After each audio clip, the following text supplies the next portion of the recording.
ako teda pripravíme fľaštičku na používanie? V prvom rade treba dať dole túto umelohmotnú zátku, ktorou sa vlastne uvoľní aj taká plechená. Takýmto spôsobom.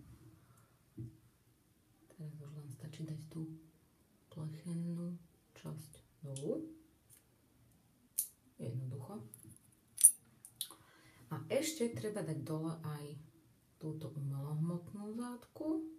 Opatrne, aby sa to nevylialo, najlepšie sa to niekam treba položiť, lebo to potom bolo škoda. A už stačí len priložený aplikátor nasadiť na fľaštičku. Najlepšie si to položiť niekam a zatlačiť, aby sa to náhodou nevyšmyklo z rúk. No, týmto pádom by to malo byť pripravené na používanie. Stačí už len takto. Vraj stačí jedna kvapka, aj keď je to malá fľaštička, ale tak teda uvidíme. Ahojte.